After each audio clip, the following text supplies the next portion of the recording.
Les vérités cachées sur les voitures électriques. 10 inconvénients à connaître. Bonjour à tous, c'est Osiel Lagaffe. Et aujourd'hui, nous allons parler des voitures électriques. Mais attention, il n'est pas question de faire l'éloge aveugle de ces véhicules présentés comme la solution miracle à tous nos problèmes de pollution. Non, aujourd'hui, nous allons nous intéresser à l'envers du décor, aux faiblesses, aux inconvénients, bref, aux vérités que l'on vous cache souvent sur les voitures électriques. Alors bouclez vos ceintures, car nous allons décortiquer ensemble 10 points cruciaux que tout acheteur potentiel devrait connaître avant de se laisser séduire par les sirènes électriques. Du coût caché à l'autonomie, en passant par la dépendance au constructeur, nous allons mettre les mains dans le cambouis et analyser sans concession les limites de cette technologie. Préparez-vous à être surpris, car certains de ces inconvénients pourraient bien vous faire reconsidérer votre jugement sur les voitures électriques. C'est parti! Premier constat, et non des moindres, le prix d'achat. Il faut bien le dire, les voitures électriques affichent souvent des tarifs prohibitifs par rapport à leurs homologues à essence. On nous promet des économies à long terme, encore faut-il pouvoir débourser une telle somme au départ.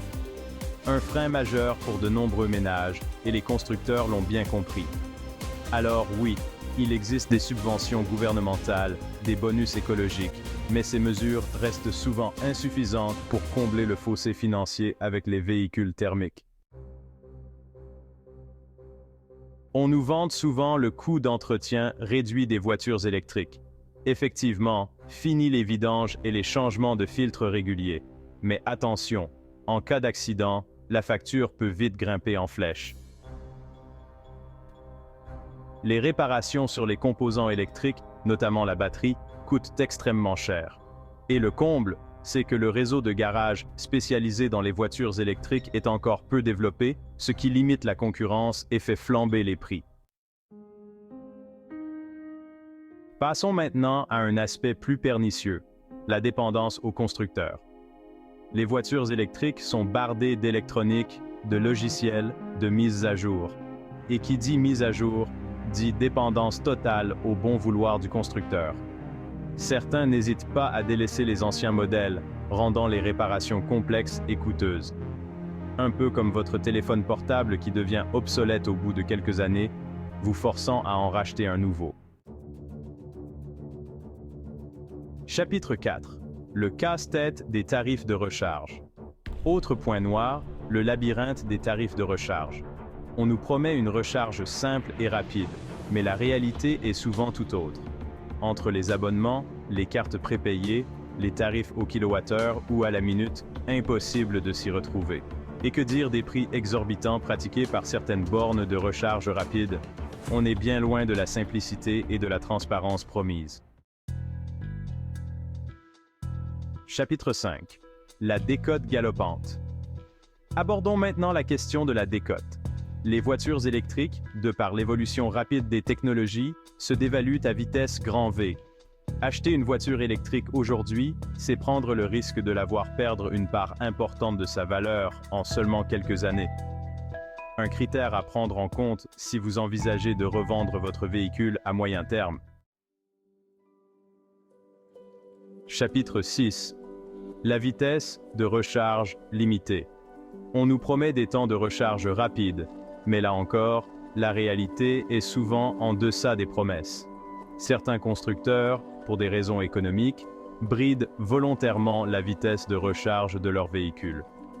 Résultat, des temps de recharge inutilement longs et une expérience utilisateur dégradée. Chapitre 7. L'adaptation à la vie en maison individuelle. Autre point important, la recharge à domicile. Si vous habitez en maison individuelle avec un garage, pas de problème. Mais pour ceux qui vivent en centre-ville, sans possibilité d'installer une borne de recharge chez eux, la recharge devient un véritable casse-tête. Recharger sur les bornes publiques est souvent plus cher et plus chronophage. Chapitre 8. Le bilan écologique à nuancer. On nous présente la voiture électrique comme la solution miracle pour l'environnement. Certes, elle n'émet pas de CO2 lors de son utilisation. Mais il ne faut pas oublier l'impact écologique de la production des batteries et de la production d'électricité elle-même. Dans certains pays où l'électricité est majoritairement d'origine fossile, le bilan écologique de la voiture électrique est loin d'être exemplaire. Chapitre 9. L'inadaptation aux longs trajets. Autre point faible, l'autonomie et les longs trajets. Si les voitures électriques progressent dans ce domaine, elles restent inadaptées aux longs trajets sur autoroute. Les temps de recharge, même sur les bornes rapides, sont encore bien plus longs que le temps de faire le plein d'essence, de quoi freiner les ardeurs des gros rouleurs. Chapitre 10. L'ultra-connectivité. Un piège? Enfin, dernier point, l'ultra-connectivité des voitures électriques. Si elle présente des avantages indéniables, elle nous rend également dépendants des constructeurs. Mises à jour, logiciels obligatoires, fonctionnalités payantes, tracking des données personnelles, autant de points qui interrogent sur la liberté et la vie privée des utilisateurs. Conclusion. Voici donc en 10 points détaillés les principaux inconvénients des véhicules électriques par rapport aux véhicules essence, bien que certains points concernent les deux types de véhicules puisqu'ils sont liés à la volonté des constructeurs de maintenir leurs produits à la pointe de la technologie. Alors, la voiture électrique, une mauvaise idée? Pas forcément, mais il est important de bien peser le pour et le contre, d'analyser ses besoins réels et de ne pas céder aux sirènes du marketing. J'espère que cette vidéo vous aura plu. N'hésitez pas à partager vos avis, vos expériences et vos questions dans les commentaires. Et si cette vidéo vous a plu, n'oubliez pas de vous abonner à ma chaîne et d'activer la cloche des notifications pour ne manquer aucune des prochaines vidéos.